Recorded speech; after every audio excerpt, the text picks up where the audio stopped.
Hello student, welcome to my channel. आज हम ecology topic के बारे में डिस्कस करेंगे। ठीक है कि इकोलॉजी होता क्या है। उसके अंतर्गत बहुत सारे जो है टॉपिक आते हैं, जैसे कि उसमें से एक टॉपिक का आज क्लास होने वाला है जो major ecosystem of the world विराइव इंट्रोडक्शन।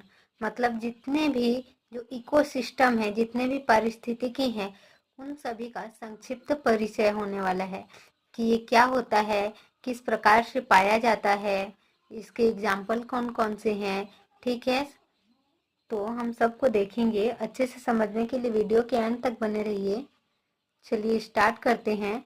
जैसे कि आपको पता ही होगा कि जैसे हम जूलॉजी में कुछ भी टॉपिक एग्जाम में भी लिखते हैं तो हमको क्या करना होता है। सबसे पहले तो सिनॉप्सिस लिखना बहुत ज़रूरी है गाइस। और इसके अंतर्गत इंट्रोडक्शन टॉपिक के हिसाब से ही लिखना होता है कि इसका इंट्रोडक्शन, डेफिनेशन, इस प्रकार से। तो हम इस टॉपिक का देखते हैं सिनॉप्सिस क्या है। इंट्रोडक्शन है सबसे पहले, फिर है definition, structure, type and function of ecosystem.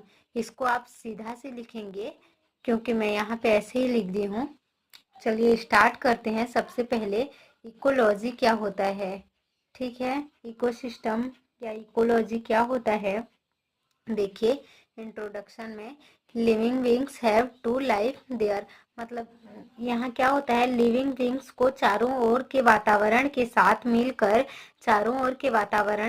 मिल करके अपने जीवन को व्यतीत करना पड़ता है। ठीक है, जितने भी सजीव होते हैं सभी सजीव को वातावरण के साथ मिलजुल करके अपना जीवन व्यतीत करना पड़ता है। फिर जो प्रत्येक सजीव अपने चारों ओर रहने वाले जीवों या भौतिक पदार्थों पर प्रत्यक्ष या अप्रत्यक्ष रूप से, ठीक है, प्रत्यक्ष मतलब डायरेक्टली या इनडायरेक्टली, किसी भी रूप से ये जो होता है ये क्या करते हैं, प्रभाव डालता है। अब सजीवों का अपने चारों ओर के वातावरण के साथ एक घनिष्ठ संबंध होता है, जैसे कि हम भी है।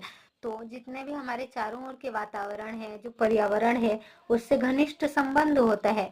लेन देन की प्रक्रिया, या जैसे कि वो हमको ऑक्सीजन देते हैं पेड़ पौधे, हम कार्बन डाइऑक्साइड छोड़ते हैं वो लेते हैं। इस प्रकार से सभी का जीवन चलता है और हमारा पर्यावरण से और चारों ओर के वातावरण से घनिष्ठ संबंध होता है।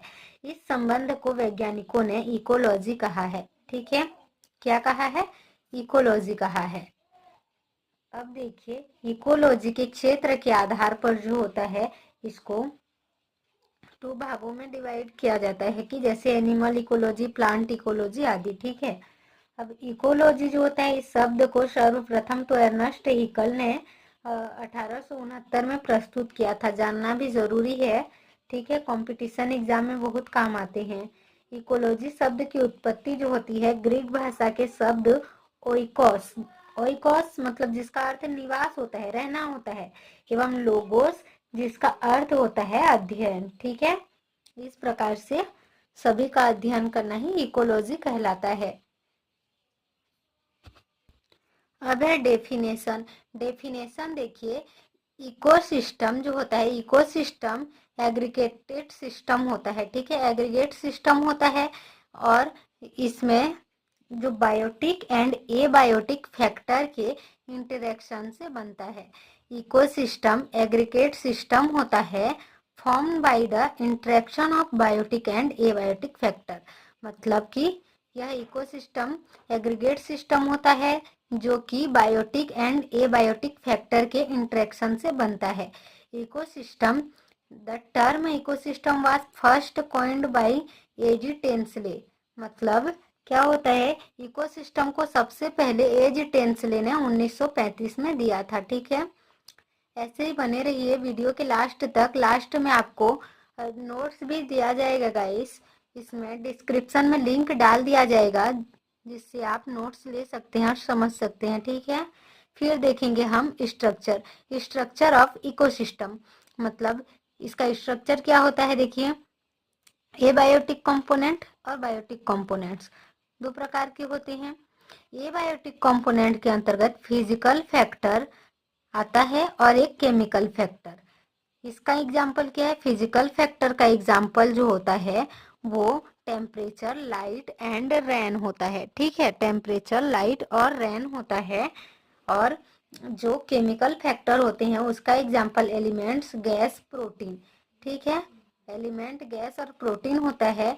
एबायोटिक कंपोनेंट्स को देखिए, इसमें ऑटोट्रोफिक कंपोनेंट्स आते हैं, दूसरा हेटेरोट्रोपिक कंपोनेंट्स आते हैं। ठीक है, इसमें एबायोटिक कंपोनेंट्स जो होते हैं सभी नॉन लिविंग कंपोनेंट आते हैं, और बायोटिक कंपोनेंट में सभी लिविंग कंपोनेंट आते हैं। Abiotic component physical factor, chemical factor दोनों आती हैं। फिजिकल फैक्टर में टेम्परेचर, लाइट और रेन इसके एग्जाम्पल हैं, और केमिकल फैक्टर एलिमेंट्स, गैस और प्रोटीन इसके एग्जाम्पल हैं। दूसरा है बायोटिक कंपोनेंट, जिसमें कि सभी लिविंग कंपोनेंट्स आते हैं। इसमें ऑटोट्रॉफिक कंपोनेंट्स आता है और हेटेरोट्रॉपिक कंपोनेंट्स। ठीक है, अब हम इन सब को डिटेल से देखेंगे कि ये सब क्या होते हैं। देखिए, सबसे पहले तो एबायोटिक कंपोनेंट्स। एबायोटिक कंपोनेंट्स का फर्स्ट जो था फिजिकल फैक्टर। तो फिजिकल फैक्टर क्या होते हैं? फिजिकल फैक्टर वे फैक्टर होते हैं जो लिविंग बीइंग के पॉजिटिवली और मतलब लिविंग बीइंग की एक्टिविटी को पॉजिटिवली और नेगेटिविटी इफेक्ट करते हैं। ठीक है, एग्जाम्पल क्या है? Temperature, rain, humidity and light. ठीक है, फिजिकल फैक्टर वे फैक्टर होते हैं जो लिविंग बीइंग को मतलब लिविंग बीइंग के एक्टिविटी को पॉजिटिविटी एंड नेगेटिविटी इफेक्ट करते हैं। क्लियर है क्या? सेकेंड देखेंगे हम केमिकल फैक्टर। केमिकल फैक्टर जो होते हैं टू टाइप ऑफ सब्सटेंट, मतलब टू टाइप के सब्सटेंट पाए जाते हैं। फर्स्ट होता है इनऑर्गेनिक सब्सटेंट, सेकेंड ऑर्गेनिक सब्सटेंट। इनऑर्गेनिक सब्सटेंट क्या होता है? देखिए, इनऑर्गेनिक सब्सटेंसेस में जो होते हैं वाटर, एलिमेंट एंड गैस जो होते हैं सम्मिलित होते हैं, इंक्लूड्स होते हैं। ठीक है, तो एलिमेंट्स कौन कौन से होते हैं? जैसे कि carbon, oxygen, nitrogen, phosphorus, zinc, copper आदि। ठीक है, अब ऑर्गेनिक सब्सटेंट जो होते हैं वो सब्सटेंट होते हैं जो इकोसिस्टम में, ऐसे सब्सटेंट जो इकोसिस्टम के बायोटिक एंड एबायोटिक कंपोनेंट के बीच में रिलेशनशिप मेंटेन करते हैं। ठीक है, ऐसे सब्सटेंट जो इकोसिस्टम के बायोटिक एंड एबायोटिक कंपोनेंट्स के बीच में रिलेशनशिप को मेंटेन करते हैं ऑर्गेनिक सब्सटेंसेस कहलाती हैं। ठीक है, एग्जाम्पल क्या होगा? Protein, lipid and carbohydrate. ठीक है, अब देखिए बायोटिक कंपोनेंट्स। बायोटिक कंपोनेंट्स क्या होता है? जो बेसिस ऑर्गेनिज्म के बीच न्यूट्रिएंट रिलेशन होता है ना, तो biotic components divided into two type. ठीक है, ये क्या होता है? बेसिस ऑर्गेनिज्म के बीच न्यूट्रिएंट रिलेशन होता है बायोटिक कंपोनेंट। इसको टू पार्ट में डिवाइड किया गया है, दो प्रकारों में बांटा गया है, ऑटोट्रोफिक कंपोनेंट्स और सेकेंड हेटेरोट्रोपिक कंपोनेंट्स। और अब देखेंगे ऑटोट्रोफिक कंपोनेंट्स और हेटेरोट्रोपिक कंपोनेंट्स, सबको डिटेल से देखेंगे। उससे पहले तो देखिए हेटेरोट्रोपिक कंपोनेंट्स में कंज्यूमर आते हैं और एक डिकम्पोजर आते हैं। ठीक है, इस कंज्यूमर में क्या होते हैं? इसके तीन प्रकार होते हैं, primary consumer, secondary consumer and tertiary consumer. ठीक है, चलिए सबको डिटेल से देखते हैं। ये देखिए ऑटोट्रोफिक कंपोनेंट्स। ठीक है, इसके अंतर्गत कौन कौन से वे ऑर्गेनिज्म आते हैं जो अपना फूड खुद प्रिपेयर करते हैं, अपना भोजन स्वयं बनाते हैं। ठीक है, ये एक प्रकार के प्रोड्यूसर होते हैं। कौन? Autotrophic component. जैसे कि एग्जांपल में ग्रीन प्लांट, फोटोसिंथेटिक बैक्टीरिया।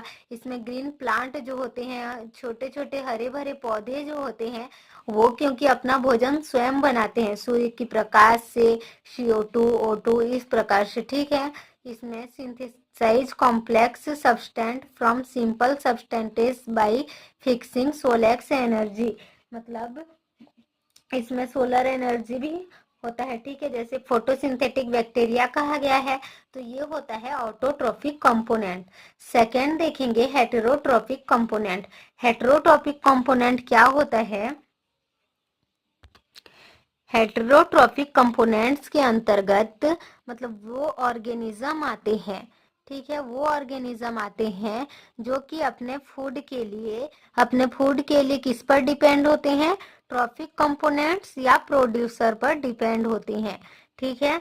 अच्छा, उसमें हमने देखा था कि एक कंज्यूमर क्या होते हैं, देखिए ये कंज्यूमर वे ऑर्गेनिज्म होते हैं जो अपने फूड के लिए प्रोड्यूसर पर डिपेंड होते हैं, अपना भोजन के लिए, तो उसे ही हम कंज्यूमर कहते हैं।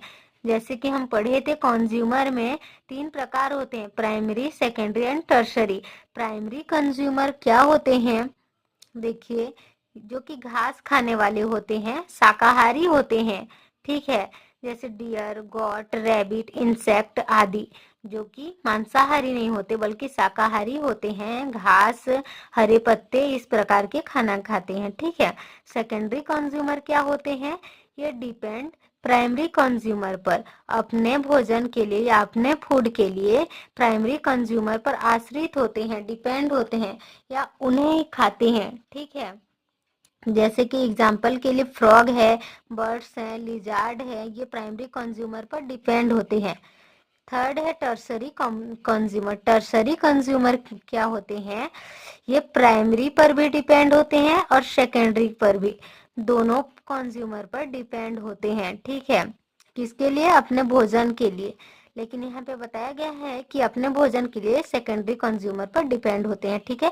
ये प्राइमरी एंड सेकेंडरी दोनों पर डिपेंड हो सकते हैं टर्सरी कंज्यूमर। क्लियर।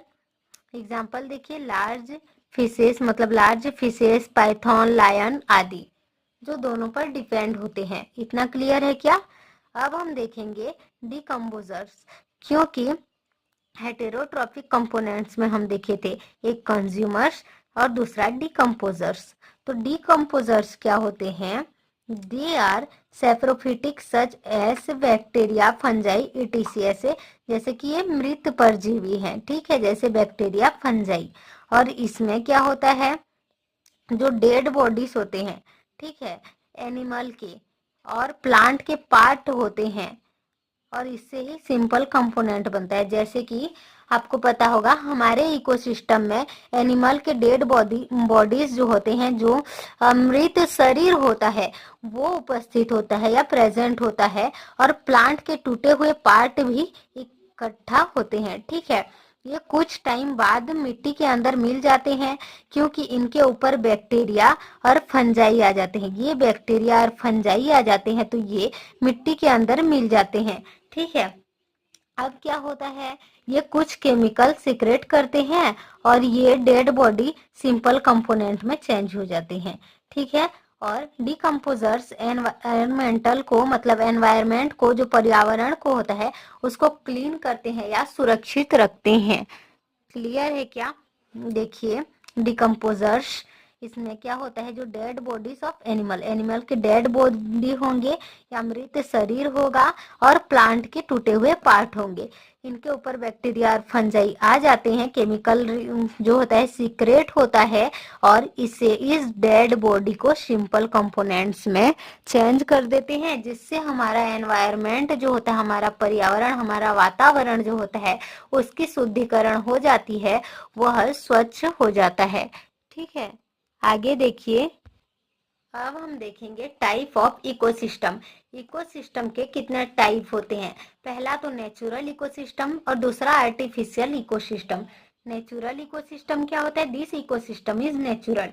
यह इकोसिस्टम नेचुरल होता है, इसमें मैन की कोई इंटरफेरेंस नहीं होता है, ह्यूमन की कोई इंटरफेरेंस नहीं होता है। आर्टिफिशियल इकोसिस्टम देखिए, इसमें इसे ह्यूमन ने बनाया है, ह्यूमन के द्वारा बनाया गया है, ठीक है। और एग्जाम्पल के लिए एग्रीकल्चर लैंड और एक्वेरियम, ठीक है। अब देखिए, जो नेचुरल इकोसिस्टम होता है, इस नेचुरल इकोसिस्टम के 2 टाइप होते हैं, एक्वेटिक इकोसिस्टम और दूसरा टेरेस्ट्रियल इकोसिस्टम। तो एक्वेटिक इकोसिस्टम क्या होता है, फ्रेश वाटर इकोसिस्टम होता है, इसमें वाटर रनिंग होता है, ठीक है, एग्जाम्पल के लिए वाटरफॉल, रिवर आदि। दूसरा होता है मेराइन इकोसिस्टम, जिसके अंतर्गत सी आते हैं, ओशियन आते हैं, ओशियन इकोसिस्टम, ठीक है। अब देखिए टेरेस्ट्रियल इकोसिस्टम, जिसमें 3 इकोसिस्टम आते हैं। फर्स्ट है ग्रेसलैंड इकोसिस्टम, दूसरा फॉरेस्ट इकोसिस्टम और तीसरा डिसर्ट इकोसिस्टम। क्लियर है क्या? अब हम देखेंगे function function of ecosystem. Ecosystem के फंक्शन क्या क्या है? इकोसिस्टम के हम स्टार्टिंग में ही पढ़े हैं कि बायोटिक और एबायोटिक कंपोनेंट्स। तो इकोसिस्टम के बायोटिक और एबायोटिक कंपोनेंट्स अर्थ पर इक्विलिब्रियम को मेंटेन रखते हैं। मेंटेन इक्विलिब्रियम ऑन अर्थ, अर्थ के इक्विलिब्रियम को मेंटेन रखती हैं। दोनों कंपोनेंट में कोई भी कंपोनेंट डिसर्व करता है तो ऑर्गेनिज्म को सर्वाइव करने में प्रॉब्लम आती है। ठीक है, सर्वाइविंग करने में प्रॉब्लम आता है। Ecosystem help to increase productivity, productivity को इंक्रीज करने में इकोसिस्टम जो होता है हेल्प करता है।